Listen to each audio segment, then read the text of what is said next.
आपके जो कार्यक्रम हो रहे हैं नागरिक अभिनंदन प्रदेश अध्यक्ष बने हैं तो नई क्या लेके आ रहे हैं बीजेपी पार्टी? देखिए, हमारे सामने नरेंद्र मोदी जी ने जो 9.5 वर्षों में काम किए हैं, मनोहर लाल जी की सरकार ने जो काम किए हैं, 2024 हमारे सामने है और इतने काम किए हैं, एक बहुत लंबी लिस्ट है जिसकी चर्चा आम नागरिक भी कर रहा है। जो सुविधाएं, जो लाभ पहुंचाए हैं, उन सब को घर घर तक पहुंचाना, उनकी बात करना, उनकी चर्चा करना और चर्चा करके अगर कोई व्यक्ति छूटा है सरकार की योजना से, उस तक वो योजना का लाभ पहुंचाना।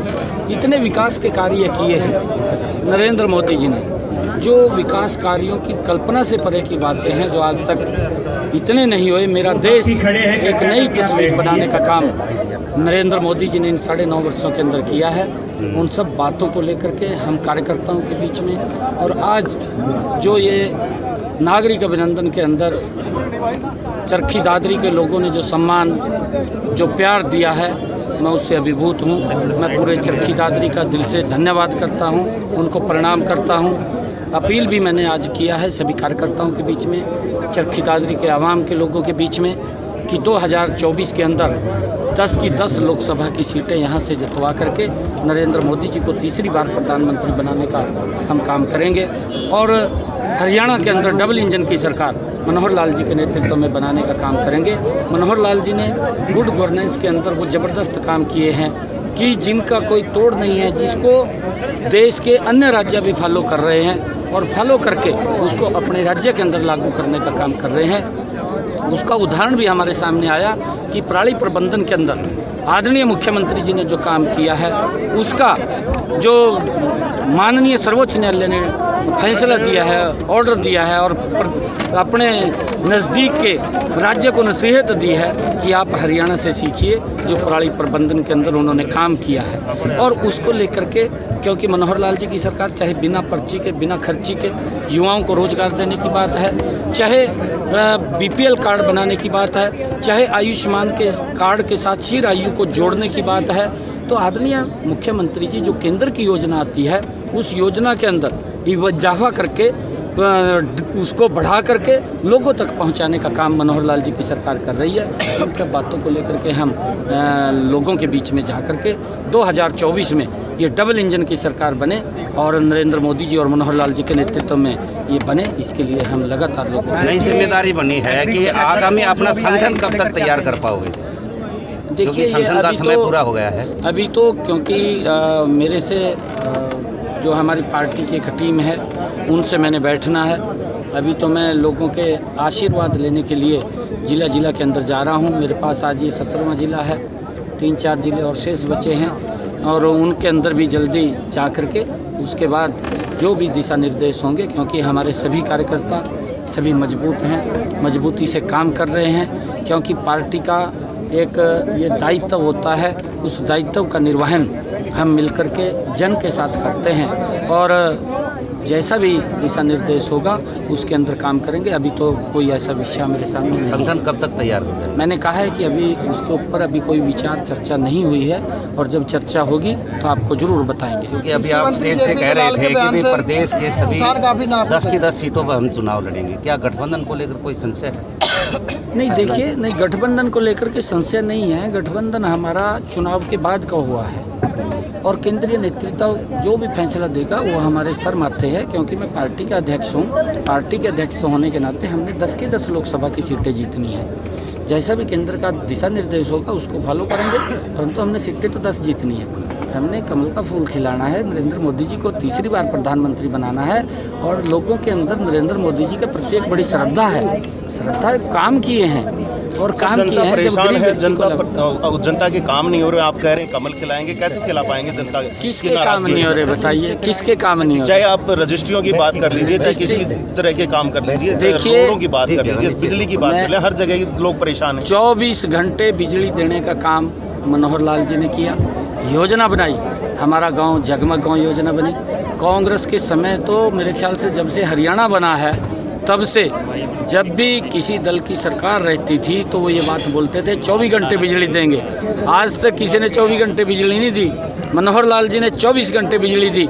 बिजली के भाव भी कम किए हैं। और मैं आपको बताना चाहता हूं कि जो आप रजिस्ट्री की बात कर रहे हैं, पूर्व की सरकारों के अंदर लोगों की ज़मीन के ऊपर कब्जे हो जाते थे, हवा के अंदर रजिस्ट्री हो जाती थी। आदरणीय मुख्यमंत्री जी ने एक सिस्टम बनाया है, उस सिस्टम को दुरुस्त हो रहा है और दुरुस्त हो रहा है, दुरुस्त करके उसको लोगों के हित के लिए लागू कर रहे हैं। सिस्टम भी नहीं चल पा रहा है, सारे ऑनलाइन जो काम है रुक जाते हैं, क्या कहेंगे? मैंने आपको कहा है कि उसको दुरुस्त कर रहे हैं। मैं एक उदाहरण आपको बताना चाहता हूँ कि एक पिछली सरकार के अंदर मैं मंत्री था और आदरणीय मुख्यमंत्री जी ने जो बुढ़ापा पेंशन है उसका एक ज़िले का सर्वे कराया था।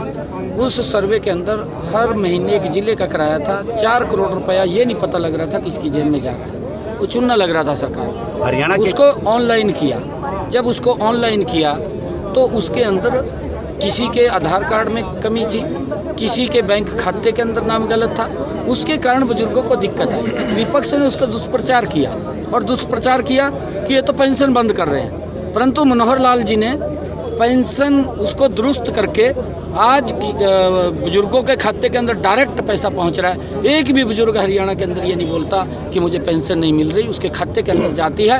और 3,000 रुपया 1 फरवरी से करने का, बढ़ाने का काम भी मनोहर लाल। जनता लगातार लाइनों में लगी पड़ी है, उसको लेकर के क्या कहेंगे आप कि लगातार वो लाइनें कभी खत्म भी होंगी या नहीं? देखिए, अगर किसी की कोई अपनी टेक्निकल दिक्कत है वो हो सकता है, उसको दुरुस्त करेंगे तो ठीक हो जाएगा, परंतु ये नहीं है कि आज किसी की ज़मीन के ऊपर कोई कब्जा कर लेगा, किसी का प्लाट कोई बेच देगा, ऐसा नहीं होगा। और इसके माध्यम से तो एज ए आप प्रदेश अध्यक्ष क्या कुछ संज्ञान ले सकते हैं? कृषि मंत्री जेपी दलाल के बयान की हर तरफ बर्तरसना हो रही है, उन्होंने जो बयान दिया है उसको लेकर क्या स्टैंड आपका?